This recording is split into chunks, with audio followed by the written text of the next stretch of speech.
கர்த்தருடைய பரிசுத்த நாமத்திற்கு மகிமை உண்டாவதாக.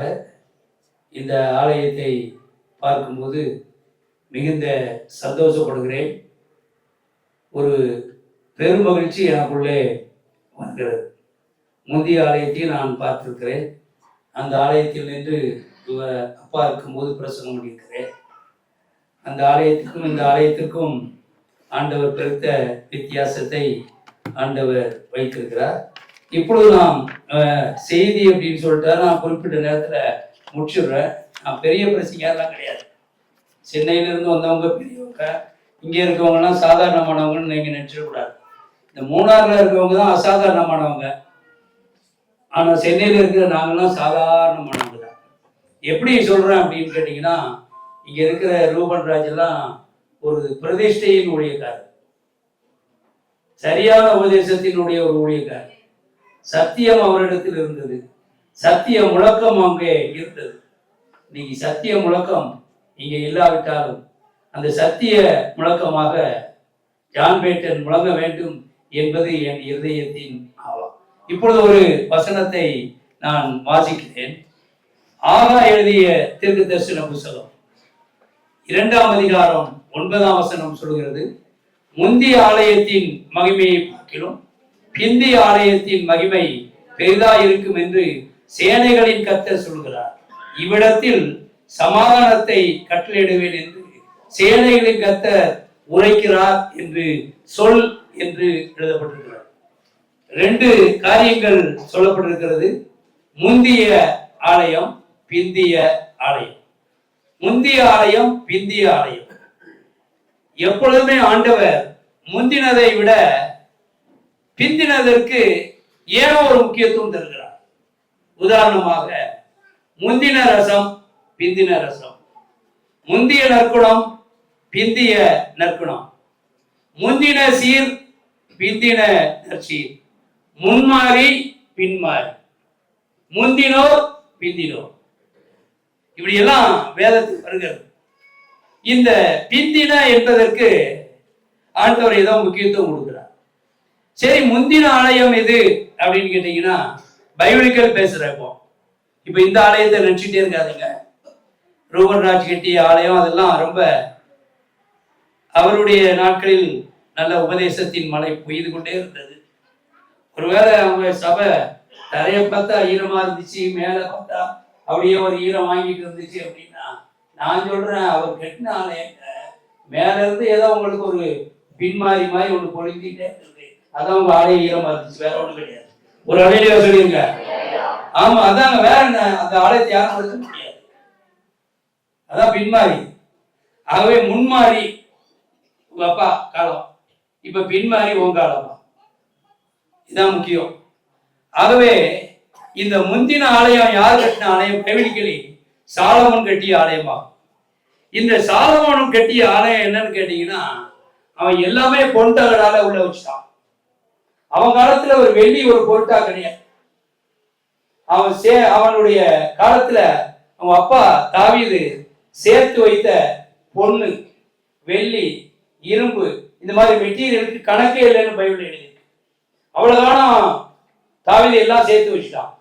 அப்ப மகன் பொற்கோயில் கட்டுவது எளிதா இல்லையா? எல்லாம் எளிது. ஆனா இவருக்கு ஒன்றும் சேர்த்து வைக்கல. ஆனா ஆண்டவருடைய விசுவாசத்துல தான் பின்னாடி இவங்கெல்லாம் கொஞ்சம் விசுவாசத்தை சொல்லி சொல்லி சொல்லி சொல்லி இவ்வளவு தூரம் கட்டி வச்சுக்கிறாங்க. இந்த ஆலயம் மட்டும் இவருக்கு போதாதுங்க. இவர் கீழே வீடு கட்டி இருந்தாதான் உங்களை எப்பவும் விசிட் பண்ண வர முடியும், நீங்களும் வந்து அவர் பார்க்க முடியும். ஆலயம் மட்டும் கட்டிட்டாரு, சந்தோஷம் தான் எல்லாருக்கும். அவரை பார்க்கணும்னா அந்த படி ஏறதுக்கு 50 படி ஏறணுமா? இந்த மாதிரி யாரும் ஏற முடியுமா? அதனால இங்க இருந்தா கொஞ்சம் தான் ஏறணும், வீட்டுல இருந்து பார்த்து போயிடலாம். ஆகவே அடுத்து அவருக்கு வீடும் கட்டணும்னு நீங்களும் நானும் நல்லா ஜெபம் பண்ணணும். அலேலியா சொல்ல மாட்டேங்கிறீங்க? ஒரு வீடு கட்டுறது என்னமோ புறமே ஆன மாதிரி. அவங்க இப்பதான் கல்யாணம் பண்ணி இப்பதான் இருக்க, அவங்களுக்கு வீடு வேண்டாங்க. எங்களை மாதிரி கிழடு கட்டைக்கு வீடு வேண்டாம்னாலும் பரவாயில்ல, வாழ போற பிள்ளைகளுக்கு வீடு தேவை. ஆகவே இது கூட பைபிள்களை தான் பண்றாரு. ஆலயத்தை கட்டிட்டு அதுக்குள்ளதான் என்ன கட்டுறாங்க? வீடை கட்டுறாரு. இதுதான் கரெக்ட். சிலர் வீட்டை பங்களா மாதிரி கட்டிடுவாங்க, ஆலயத்தை வெறும் தட்டு ஓடுல வச்சிருப்பாங்க பாத்தீங்களா? அது மாதிரி இல்லை. நீங்க இப்ப ஆலயத்தை இந்த குறுகிய இடம், மூணாறுல இப்படி இடம் கிடைக்க கஷ்டம். அதுவும் ரோட்டு பக்கத்திலே கிடைக்கிறது ரொம்ப கஷ்டம். அதுலயே இவர் இவ்வளவு அமைப்பா கொண்டு வந்து வச்சு பின்னாடி பார்த்தேன். பாத்ரூம் வசதி இதெல்லாம் ரொம்ப டாப்பா பண்ணிக்கிங்க. இதை நாங்க ரொம்ப பாராட்டுறோம். இதை ரொம்ப பாராட்டுறோம். பக்கத்திலே இந்த ஏசாஸ் இதெல்லாம் செஞ்சு கொடுத்துக்கிறாரு. நண்பரா இருந்து அதுவும் இன்னும் சந்தோஷம். கர்த்தருக்கு மகிமை. ஆகவே சாலமோன் வந்து ஆலயத்தை கட்டுவது எளிது. அப்பா எல்லாத்தையும் சேர்த்து வச்சிட்டாரு, கணக்கு இல்லாம. இது தவிர பிரபுக்கள் மற்றவர்கள் கொடுத்ததெல்லாம் ஏறாலாம்.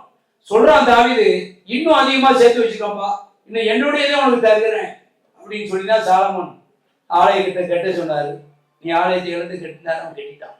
அவன் கட்டினது என்னன்னு கேட்டீங்கன்னா பொற்கோயில். சொல்றதா என்ன கோயில்? பொற்கோயில். பொற்கோயில் கட்டிட்டாங்க. பொற்கோயில்ல 2 நாளாகமம் 7:1 வந்தீங்கன்னா, சாலமோன் ஜெபம் பண்ணி பிடிக்கிற போது வானத்திலிருந்து அக்கினி இறங்கி சர்வாங்க தகன பலியையும் மற்ற பலிகளையும் என்ன செய்தது? பட்சித்தது. மகிமை ஆலயத்தை நிரப்பினது. நல்லா பாருங்க, என்ன பலியா? மேல இருந்து வானத்திலிருந்து அக்கினி இறங்கிச்சு. என்ன பலி? சர்வாங்க தகன பலி. சொல்லுங்க பார்க்கலாம், என்ன பலி? சர்வாங்க தகன பலி. பலியை பற்றி அவர் சொன்னாரு, அதை கொஞ்சம் நான் சொல்றேன் உங்களுக்கு. சர்வாங்க தகன பலி அப்படின்னா என்னன்னா, சர்வ அங்கங்களும் தகனிக்கப்படணும். சர்வாங்க தகன பலிக்கு விளக்கம் என்னவென்று கேட்டால், முதலாவது பலிமிருகம் கொல்லப்பட வேண்டும், அது ஜீவனை இழந்தது. 2வது பலிமிருகம் தோல் உரிக்கப்பட வேண்டும். சில பிள்ளைகளை பார்த்து சொல்லிடுவோம், டேய் தோலை உரிச்சிருவேன்டாங்க. நாங்க பிடிச்ச, நான் பிறந்து வந்ததுல 9 தான், 3வது தான். இப்பதான் நம்ம மெட்ராஸ்ல ஓடி செய்வோம். ரொம்ப நாளைக்கு முன்னாடி பொட்டியான இங்கேதான் தென்மலை எஸ்டேட் தான் ஒரு டீச்சர் எங்களுக்கு இருந்தாங்க, பொண்ணுமா டீச்சர்னு. தோலை உரிச்சிருவாங்க. அந்த மாதிரி பலிமிருகம் முதலாவது கொல்லப்பட வேண்டும், ஜீவனை இழந்தது. 2வது தோல் உரிக்கப்பட வேண்டும், நிறத்தை இழந்தது. கருப்பனா சிவப்பனான்னு தெரியாது. என்னை பார்த்தா கருப்பு தோல், உங்களை பார்த்தா என்ன தோல் நீங்க நினைச்சு. ஆகவே அது நிறத்தை இழந்தது. 3வது சந்து சந்தாக துண்டிக்கப்பட்டது, உருவத்தை இழந்தது. எதை இழந்தது? உருவத்தை இழந்தது. பலிபீடத்தின் மேல் வைக்கப்பட்டு தகனிக்கப்படணும். அப்ப எல்லாமே எல்லாவற்றையுமே இழந்து எப்படி ஆயிட்டு? சாம்பல் ஆயிட்டு. இதுதான் சர்வாங்க தகனபலி. இதான் தகனபலி. இத மாதிரி உங்களை சந்தோஷம் நாங்க வந்தா துண்டிக்கணும். இதை சொல்லல பவுல். என்ன சொல்றாருன்னா, இதுக்கு ஒப்பனையா ரோமர் 12:1, பிடிக்க சகோதரரே, உங்கள் சரீரங்களை பரிசுத்தமும் தேவனுக்கு பிரியமான ஜீவ பலியாக ஒப்பு கொடுக்க வேண்டும் என்று தேவனுடைய இரக்கங்களை முன்னிட்டு உங்களை வேண்டிக் கொள்கிறேன். இதுவே நீங்கள் செய்யத்தக்க புத்தி உள்ள.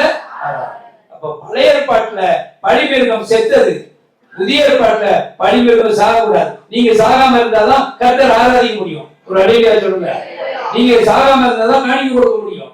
நீங்க சாகாம இருந்தாதான் வீட்டை கட்ட முடியும். என்ன அதே சொல்ல முடியும்? பழைய ஏற்பாட்டுல பலிமிருகம் சாகணும், புதிய ஏற்பாட்டுல ஜீவ பலி. என்ன பலி அப்படின்னு ஒப்பு கொடுக்கணும். ஜீவ பலியா பரிசுத்தம் உள்ள பலி. இதான் பலியினுடைய பிரமாணம். புரியுறீங்களா? Right, okay. அப்ப இவன் கெட்ட இந்த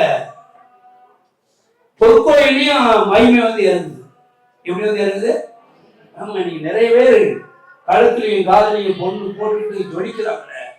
இவங்களும் இன்னைக்கு மெட்ராஸ்ல நிறைய பாட்டு பாடுறாங்க, ஆராம் நடத்துறாங்க. அப்படியே வந்து மகிமை இறங்குது. எப்படி வந்து இறங்குது? நான் சொல்றேன், பொண்ணு இருக்கிற இடத்துல என்ன செய்யும்? மகிமை என்ன செய்யும்? இறங்கும். பொற்கோயில்ல மகிமை இறங்குச்சா இல்லையா? அப்ப பொண்ணு நகை நட்டு போட்டுட்டு இருக்கிறாலும் பாட்டு பாடினா ஆராதனை நடத்தினா வந்து இறங்கதான் செய்யும். ஆனா ஒரு வித்தியாசம் இருக்கு. என்னன்னு கேட்டீங்கன்னா, அங்க மகிமை தான் வந்து இறங்கும். ஆனா பிந்திய ஆலயத்தினுடைய மகிமை எப்படிப்பட்ட மகிமைனா பெரிதான மகிமை. பெந்தேகோஸ்தேக்காரர்கள் மூலம் வருகிற மகிமை, நகை நட்டு இல்லாத பெந்தேகோஸ்தேக்காரர்கள் மூலம் வருகிற மகிமை, ரவி ரூபராஜ் போன்ற ஊழியர்கள் பிரசங்கிக்கிற அந்த பிரசங்கத்திலிருந்து வருகிற மகிமை பெரிதான மகிமை. இன்னைக்கு ஒரு கேள்வி கேட்கிறேன், உங்களுக்கு மகிமை வேணுமா அல்லது பெரிதான மகிமை வேணுமா? சொல்ல மாட்டேங்கிறீங்களா? முந்தின ஆலயம் வெறும் மகிமை மட்டும்தான். ஆனா பிந்தின ஆலயம் பெரிதான மகிமை. இப்ப சொல்லுங்க, உங்களுக்கு மகிமை வேணுமா, பெரிதான மகிமை வேணுமா? பெரிதான மகிமை வேணும்னா ரூபன் ராஜ் போதித்த அந்த பெந்தைக்கோஸ்து சபையார், பெந்தைக்கோஸ்து விசுவாசியார் நகநட்டில்லாதபடி இருக்கிற இந்த சகோதரிகளை பாராட்டி வரவேற்கிறேன் மெட்ராஸ்ல இருந்து வந்து. அவ்வளவுதான். ஒரு அலையியா சொல்லுங்க. நான் மெட்ராஸ்ல இருந்தாலும் இதெல்லாம் போதிக்கிறதுக்கு பயப்பட மாட்டேன். ஆட்கள் விசுவாசிகள் வராம போயிடுவானோ, காணிக்க கொடுக்காம போயிடுவானோ, தசமபாகம் கொடுக்காம போயிடுவானோ அப்படின்னு இதெல்லாம் பார்த்து பயப்பட கிடையாது. இவருக்கு நல்லாவே தெரியும். நான் பயந்து என்னைக்காவது பேச முடியுங்கன்னா, எங்க சபையில பயந்து பேச முடியுங்கன்னா, எங்க சபையிலும் பயந்து பிரசங்கம் பண்ண மாட்டேன். எந்த சபைக்கு போனாலும் பயந்து பிரசங்கம் பண்ண மாட்டேன். ஆகவே பொண்ணு போட்டுட்டு களத்துல காலை இப்படி அப்பா என்ன மாதிரி பழிச்சு போய் ஏமாந்துடாதீங்க. அது கூட மகிமை தான். ஆனா புதிய பாட்டில் உள்ள சத்தியம் பெரிதான மகிமை. இந்த சபையில இருக்கிற ஆராதிக்க போகிற பிள்ளைகளுக்கு ஆண்டவர் மகிமை அல்ல, பெரிதான மகிமையை வச்சுக்கிறார். என்ன மகிமையை வச்சுக்கிறாரு சொல்லுங்க? என்ன மகிமையை வச்சுக்கிறாரு? பெரிதான மகிமைங்க. இந்த பெரிதான மகிமை தான் இன்னைக்கு தேவனுடைய சபைக்கு தேவை. அதான் முந்தின ஆலயம். ஆனா பிந்தின ஆலயம் இவர் கட்டிக்கிறார்.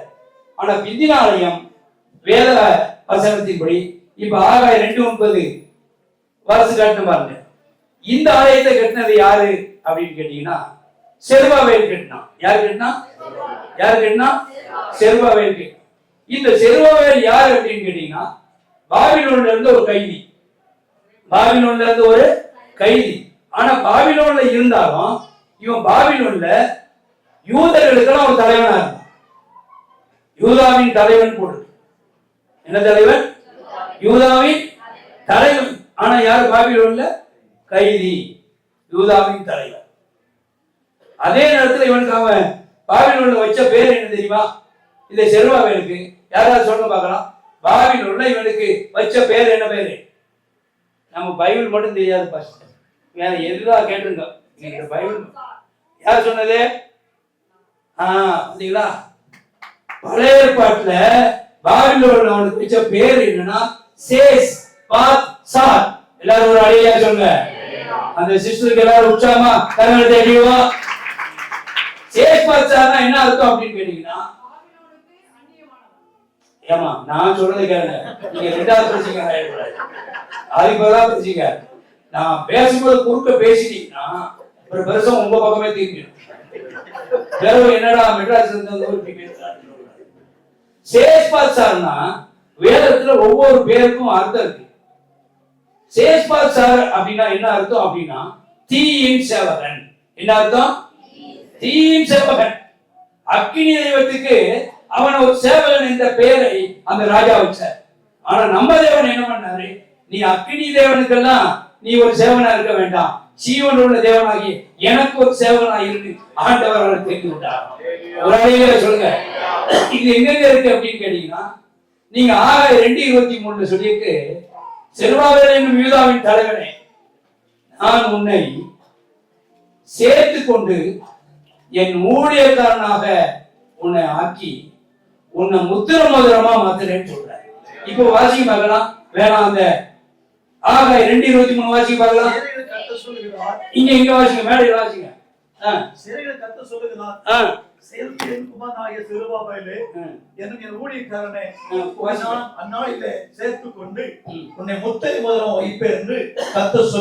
நல்ல கவனிங்க. யூதாவின் தலைவனை எப்படி மாத்துறாரு? என் ஊழியக்காரனை மாத்துறாரு. எப்படி மாத்துறாரு சொல்லுங்க. இப்ப நான் கேக்குறேன், தலைவன் உயர்ந்தவனா ஊழியக்காரன் உயர்ந்தவனா? அதெல்லாம் தெரியாது. இன்னைக்கு தலைவர் போஸ்ட் தாங்க உலகத்திலே சண்டை நடக்குது. பாஸ்டர் வட்டாரத்தில் சண்டை நடக்குது. சினார் பெண்டிகாஸ்ட்ல சண்டை நடக்குது. எதுக்கு? தலைவர். ஆண்டவர் தலைவனா இருந்தவன எப்படி அழைக்கிறாரு? என் ஊழியக்காரனே அழைக்கிறார். அப்ப நான் கேட்கிறேன், தலைவன் பதவி பெருசா ஊழியக்காரன் பதவி பெருசா? இப்பதான் சொன்னாதான் வருது. அது வரைக்கும் டியூப்லைட்டா தான் இருக்கு. இப்ப நான் சென்னையில இருந்து வந்துக்கிறேன்னா என்னைய பார்த்து நீங்க தலைவரே அப்படின்னு சொன்னீங்கன்னா நான் காரிதான் துப்புவாங்க. ஆனா ஊழியக்காரன்னு சொன்னீங்கன்னா எனக்குள்ள ஒரு நல்ல மகிழ்ச்சி. கை தட்ட மாட்டேன், தலையை கூட அசைக்க மாட்டேன். நீங்க ஒரு ஊழியக்காரன்னு சொன்னீங்கன்னா அதுதான் என் உள்ளத்துக்கு போயிடுச்சு. ஒரு அலையிலே சொல்லுங்க. ஊழியக்காரன் என்று சொல்வதில் நான் உள்ளத்தில் பேரானந்தம் கொள்கிறேன், மகிழ்ச்சி கொள்கிறேன். ஆகவே தலைவன் ஆகணும்னு விரும்பாதீங்க. எல்லாத்தையும் தலைவர். எங்க ஆவணியில் ஒருத்தர் இருக்கிறார், எல்லாத்திலும் தலைவர். பாசப்பள்ளசிப்புக்கு தலைவர், சினடா பெண்டிகாஸ்டுக்கு தலைவர். கடைசி போய் ஆசீர்வாதத்தையும் இந்த கல்ற கமிட்டியில எனக்கு தலைவனா கேட்டாரா இல்லையா? ஐயா கேளுங்க ஐயா, ஒரு இதுல தலைவனாக்க அதான் கேட்கற. நமக்கெல்லாம் என்ன ஆசை வந்துட்டுன்னா ஊழியக்காரனா இருக்கணும்னு ஆசை இல்லைங்க. எதா ஆகணும்னு ஆசை? இவர் அதுக்கு என்ன போட்டு விட்டாருன்னு இவருக்கு தான் தெரியும். இப்ப அந்த கதைலாம் வேண்டாம். நம்ம பாருங்க, தலைவர் வேணும், தலைவர் ஆயிடணும். ஊழியக்காரனா இப்ப ஊழியக்காரனாக அவர் என்ன செய்தாராம்? சேர்த்து கொண்டு என்ன செய்து? சேர்த்து கொண்டு உன்னை என்ன செய்யறேனா? முத்திரை மோதிரம்னா அதிகாரப்படுத்தும் வல்லமையை கொடுக்கிறார். ஒரு அலையியா சொல்லுங்க. தலைவனா இருக்கிறதுக்கு எவன் அதிகாரம் கொடுக்கிறது? ஆனா ஊழியக்காரன் ஆயிடுச்சுன்னா ஆண்டவர் முத்திரை மோதிரமா மாத்துறாரு. முத்திரை மோதிரம் என்பதற்கு அர்த்தம் அதிகாரப்படுத்தும் வல்லமை. ஒரு அலையியா சொல்லுங்க. ஊழியக்காரனுக்கு இந்த வல்லமை கொடுத்துக்கிறார். யான் பெட்டன் எங்க இருக்கலாம், ஆனா அவருக்கு ஆண்டவர் அதிகாரப்படுத்தும் ஒரு வல்லமையை கொடுத்துக்கிறார். அந்த அதிகாரப்படுத்தும் வல்லமையில தான் உங்களுக்கு ஞானஸ்நானம் கொடுக்குறோம், உங்களுக்கு கல்யாணம் பண்ணி வைக்கிறோம், உங்க பிள்ளைகளை பிரதிஷ்டை பண்றோம், ஒரு அடக்கம் இதுல எல்லாம் நல்ல சிறப்பா பண்ணி வைக்கிறோம். அந்த அதிகாரப்படுத்தும் வல்லமை. ஒரு அலையியா சொல்லுங்க. ஊழியக்காரன் இருக்கிறதுனாலதான் இந்த தோரணையில நான் பேச முடியுது. ஒரு அலையியா சொல்லுங்க. எல்லாரும் நீங்களா உட்கார்ந்துருவீங்க. எல்லாரும் ஒரு அலையியா சொல்லுங்க. அப்ப பிந்தின ஆலயம் யார் கட்டின ஆலயம் அப்படின்னு கேட்டீங்கன்னா செருபாபேல் கட்டிய ஆலயம். யார் கட்டின ஆலயம்? செருபாபேல், தீயின் சேவகன், பாபிலோனுடைய ஒரு கைதி. அவனை வச்சு ஆண்டவர் ஆலயத்தை கட்டுற. அப்பா நீ கட்டுற இந்த ஆலயத்துல, இந்த ஆலயத்தினுடைய மகிமை, பிந்தின ஆலயத்தின் மகிமை பெரிதா இருக்கும் அப்படின்னு. ஆனா பிந்தின ஆலயம் எப்படிங்க கட்டப்பட்டது? அவர் சொல்றாரு, போய் மலைக்கு போங்க, அந்த மலையில போய் மரத்தை வெட்டுங்க, மரத்தை வெட்டி கொண்டு வந்து ஆலயத்தை கட்டுங்க, அதனால நான் மகிமைப்படுவேன் ஆலயம். அப்படிதானே சொல்றாரு. அப்ப பிந்தின ஆலயம் எதனால கட்டப்பட்டிருக்கு? மரத்தினால. மரம் மனுஷிகத்தை காட்டும். ஆகவே பிந்தின ஆலயம் மனிதர்களாகிய உங்களை கொண்டு என்னை கொண்டு கட்டப்படுகிற ஆலயம் தான் பிந்தின ஆலயம்.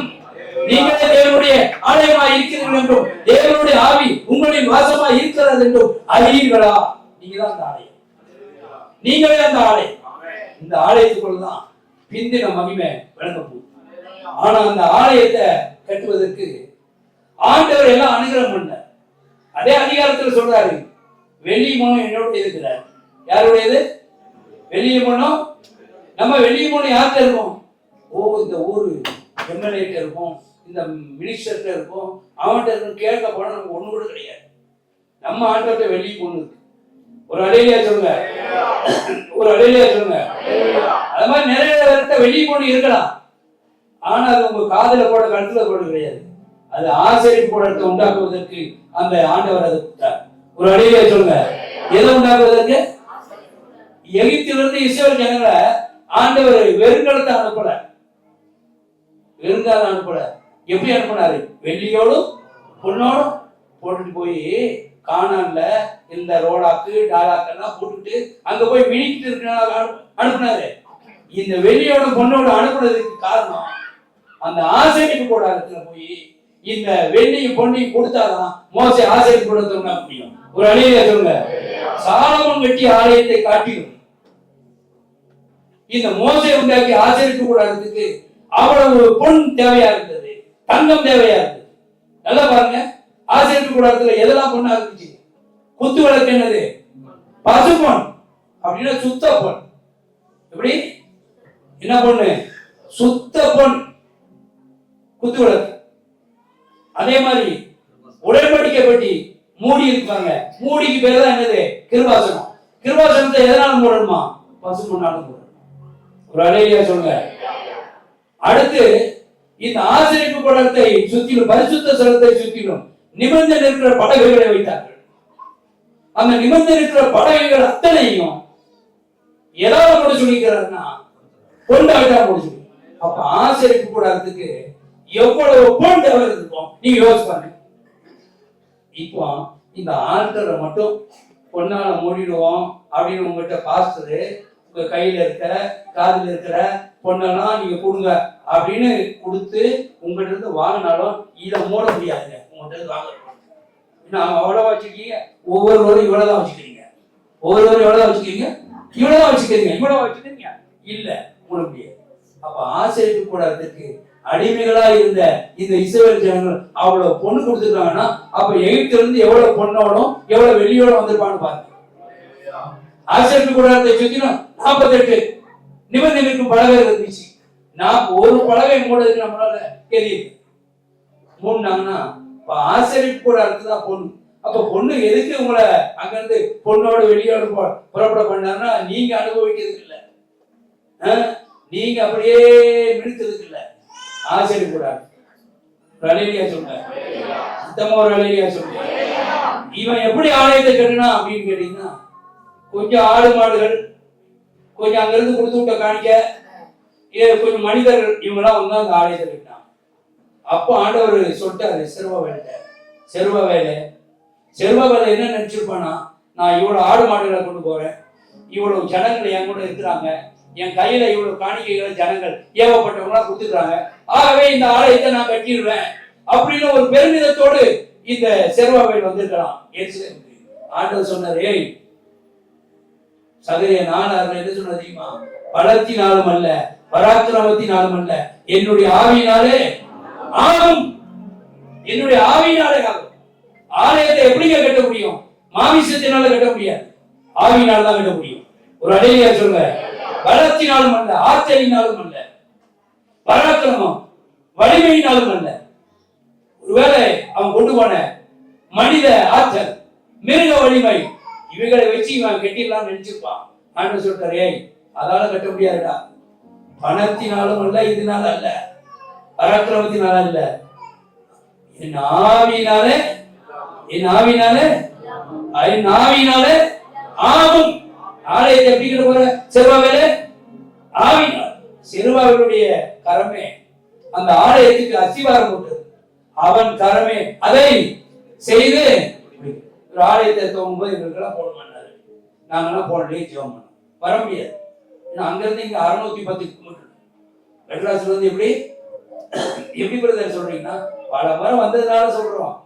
எந்த ஊருக்கு எத்தனை கிலோமீட்டர் நேட கேளு கரெக்டா சொல்லிடுவேன், ஏன்னா கார்லயே போறேன்ல கரெக்டா தெரிஞ்சு வச்சு ஜெபம் பண்ணணும். ஆண்டவரை வச்சு தோணும். செருபாவேலுடைய கரமே அஸ்திவாரம் போட்டது, அவன் கரமே அதை செய்து. இப்ப அவன் கரம் செய்து முடிக்கிறதுக்கு ஆண்டவர் செருபாவேலுடைய ஆவியை என்ன பண்ணார்னா எழுப்பினார். செருபாவேலுடைய ஆவியை என்ன செய்தார்? எழுப்பினார். அதே போல பிரதான ஆசாரியன் ஒருத்தர் இருந்தான், யார்? யோசுவா. இவனுடைய ஆவியை கர்த்தர் எழுப்பினார். ஜனத்துல மீதியானவங்க, சிறையிலிருந்து கொஞ்சம் பேர் மீதியானவங்க, இந்த மீதியான ஜனத்தையும் ஆண்டவர் என்ன செய்தார்னா எழுப்பினார். ஒரு அழகிய சொன்னார், ஆண்டவர் 3 விதமான ஜனங்களுடைய ஆவியை எழுப்பினார். ஒன்று அதிபதியினுடைய ஆவியை எழுப்பினார், இரண்டாவது ஆசாரியனுடைய ஆவியை எழுப்பினார், ஆண்டவர் பக்கம் நிற்கும் மக்களின் ஆவியை எழுப்பினார். ஒரு அழகிய சொன்னார். இப்ப சொன்ன யார் ஆவியெல்லாம் எழுப்பினாரு பாத்தீங்களா? தெரியாது. முதல்ல அதிபதி யாரு? செருபாவேல். ஆளு அடுக்குமொழியில் சொல்றோமா, வேற ஒன்றும் கிடையாது. அதிபதியினுடைய ஆவியை எழுப்பினார், ஆசாரியனுடைய ஆவியை எழுப்பினார், ஆண்டவர் பக்கம் நிற்கும் ஜனங்களின் ஆவியை எழுப்பினார். எல்லாருடைய ஆவி எழுப்பப்படும் போதுதான் இந்த ஆலயத்துடைய வீதி பகுதி கட்ட முடியும், வீடும் கட்ட முடியும். ஒரு அழகிய சொல்ற, அப்படி கட்டளை அப்படி கட்டி முடிச்ச பிறகு மகிமை பெரிதா இருக்கும். எப்படி இருக்கும்? மகிமை பெரிதா இருக்கும். ஆனா இந்த செருபாவேல் காலத்திலையும் உனக்கும் வரும். செருபாவேல் காலத்துல பார்த்துட்டு இருந்த தாத்தாமார் யாரு? செருபாவேல் காலத்துல இருந்த சாலமோன் ஆலயத்தை பார்த்தவங்க ஒரு சிலர் இருந்தாங்க.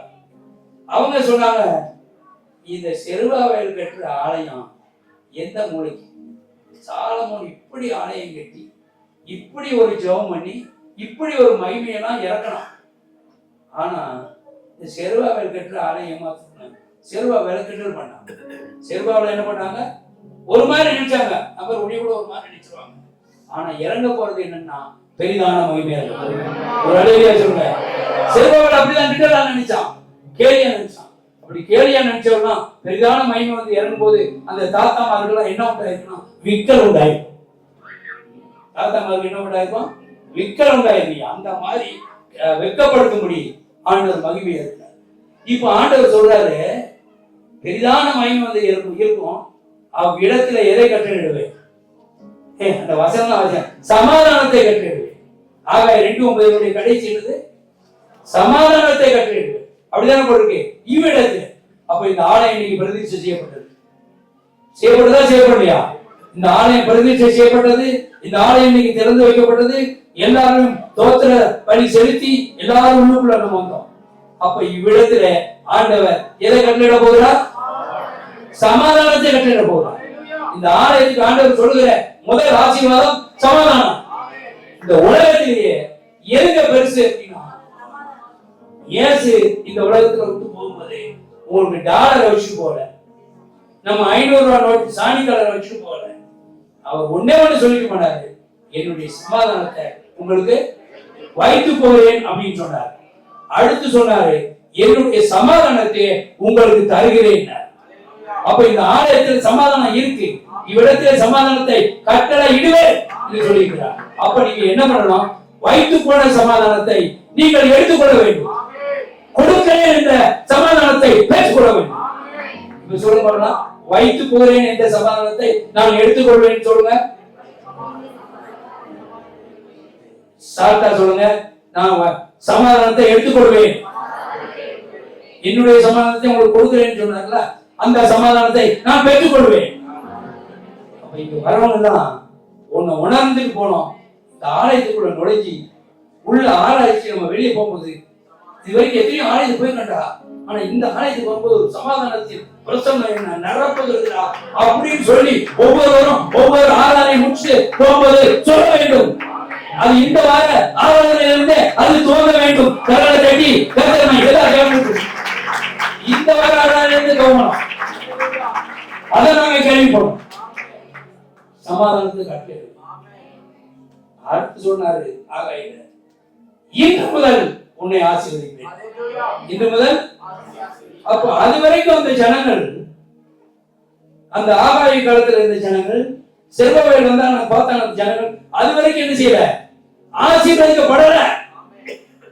இன்று முதல் உன்னை ஆசீர்வதிப்பேன் என்ன அர்த்தம்? அது வரைக்கும் அவங்க ஆசீர்வாதம் இல்லாம இருந்திருக்காங்க. இன்று முதல் அப்படின்னா பிரதிஷ்டை செய்யப்பட்ட இந்த நவம்பர் 27ஆம் தேதி புதன்கிழமை முதல் இந்த ஆலயம், இந்த ஆலயத்தில் உள்ள எல்லா விசுவாசிகளும் ஊழியர்களும் ஆசீர்வதிக்கப்பட்டிருப்பார்கள். அதான் இன்று முதல். சொல்லுங்க, இன்று முதல். இன்று முதல். என்று முதல் இந்த டேட்டை வச்சுக்கோங்க. நான் தீர்க்கதரிசியெல்லாம் கிடையாதுப்பா, வசனத்துல இருக்கிறத சொல்றேன். இன்று முதல் அப்படின்னா உங்க ஆலயம் பிரதிஷ்டை செய்யப்பட்ட இன்று முதல் உங்களை என்ன செய்வேன்? ஆசீர்வதி. ஆண்டவரே ஆபிரகாமை பார்த்து சொன்னாரு, நீ ஆசீர்வாதமா. எதுக்கு சொன்னாரு? ஆசீர்வாதமா இருப்பாய்ங்கிற நம்மளாம் எப்படி சுத்தி வளைச்சுக்கிட்டோம்னா, நான் ஆசீர்வாதமா இருக்கணும், என் மனைவி ஆசீர்வாதமா இருக்கணும், என் பையன் ஆசீர்வாதமா இருக்கணும், மகள் ஆசீர்வாதமா இருக்கணும், என் சந்ததி ஆசீர்வாதமா இருக்கணும். அந்த ஆசீர்வாதமா இருக்குன்னு சொல்லல. ஆபிரகாம, நீ ஜாதிகளுக்கு ஆசீர்வாதமா இருப்பாய், நீ ஜனங்களுக்கு ஆசீர்வாதமா இருப்பாய், நீ விசுவாசிகளுக்கு ஆசீர்வாதமா இருப்பாய். ஆசீர்வாதமாய் ஆண்டவர் இன்று முதல் உங்களை ஆசீர்வதித்தா, நீங்க மற்றவர்களுக்கு எப்படி இருக்கணும்? மற்றவர்களுக்கு எப்படி இருக்கணும்?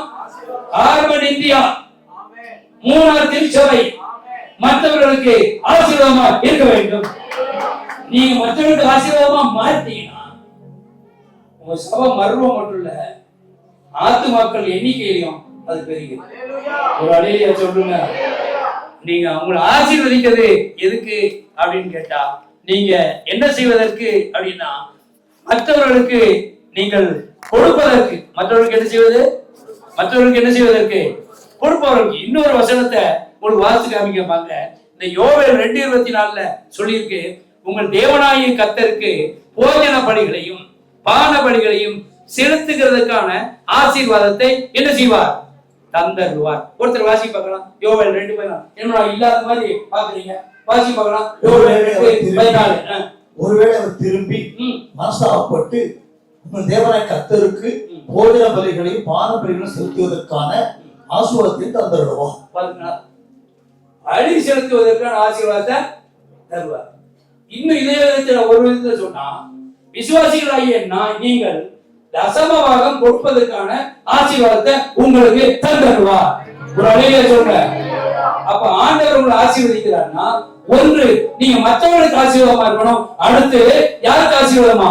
தேவனுக்கு. உங்களை ஏன் ஆசீர்வாதமா மாத்தினாரு அப்படின்னு கேட்டீங்கன்னா, ஒன்று மற்றவர்களுக்கு கொடுப்பதற்கு, இரண்டாவது தேவனுக்கு கொடுப்பதற்கு. ஒரு அழகிய சொல்ற. பரவாயில்ல, ரெண்டு கத்தர் மகிமைப்படுத்துறார். உங்களை ஆண்டவர் ஆசீர்வதிக்கிறார். ஒன்று நீ தேவனுக்கு கொடுப்பதற்கு, இன்னொன்று மற்றவர்கள். நம்ம இந்த ரெண்டையும் செய்ய மாட்டோம். நம்ம சபைக்கு வேணா கொடுப்போம். நம்ம சபைக்கு கொடுத்து பணக்காரனே தசமாக கொடுத்தா அவனு சத்தியத்தை இப்படி கொடுப்போம். ஆனா மற்றவர்கள் கொடுத்ததுக்கு மனசு வராது. ஏன்னா நம்ம தான் தசமாக கொடுக்குறோமே, நம்ம தான் தசமாவும் கொடுங்க, இயற்கை மற்றவர்களுக்கு கொடுங்க. இந்த ஆகாய் அப்படின்னா என்ன அர்த்தம்னா, இப்ப சொல்லுங்க சிஸ்டர், செல்வாவேலுக்கு சொன்னீங்கன்னு அர்த்தம். இப்ப ஆகாய்னா என்ன அர்த்தம் சொல்லுங்க. அதான் குறுக்க பேசினா கேள்வி கேட்கணும். ஆகாய்க்கு என்ன அர்த்தம்? நீங்க எங்க திருப்பி பார்த்தாலும் வராது. ஆகாய் அப்படின்னா என்ன அர்த்தம்னா கொண்டாட்டம். ஆகாய் என்னது? சத்தமா சொல்லுங்க. ஆகாய் என்னது? ஆகாய் என்னது சொல்லுங்க பார்க்கலாம். கொண்டாட்டம். இப்ப பிரசவத்தை முடிச்சுட்டு போறேன். இவ்வளவு நேரம் நான் இங்க நின்னா இதை படிக்கல. இதை படிச்சுன்னா நீங்க சொன்ன நேரமா போயிருக்கோம். அதெல்லாம் சுருக்கமா பண்ணிட்டு இப்ப முடிவுரைக்கு வந்துட்டேன். இப்ப முடிவுரைக்கு வந்துடுறேன். ஆமா, ஆகாயன என்ன சொல்லுங்க பார்க்கலாம். ஆகாயன என்ன அர்த்தம்? கொண்டாட்டம். இப்ப ஒண்ணு சொல்றேன். இந்த பிரதிஷ்டை திருவிழாவில் திண்டாட்டம் நீங்கி கொண்டாட்டம் கண்டிடுவோம். ஆவியில் ஒன்றாய் எழுப்பிடுவோம். திடன் கொண்டு துடிப்புடன் செயல்படுவோம். பெரிதான மகிமையை ஆலயத்தில் ஊழியத்தில் உணர்ந்திடுவோம். சமாதான தேவனின் பிரசன்னத்தை பிரதிபலித்திடுவோம். ஆசீர்வாதத்தை ஆண்டவருக்காய் அடுத்தவருக்காய் அர்ப்பணித்திடுவோம். இந்த பிரதிஷ்டை விழாவில் உன்னதரை உயர்த்திடுவோம். புது பொலிவுடன் திகழ்ந்திடுவோம், மலர்ந்திடுவோம். வாழ்க மூணார் கார்மன் இந்தியா திருச்சபை. வளர்க அதன் அங்கங்கள் தங்கங்கள் என்று சொல்லி என்னுடைய வார்த்தையை முடிக்கிறேன். கர்த்தர் உங்களை ஆசீர்வதிப்பாராக. ஆமென்.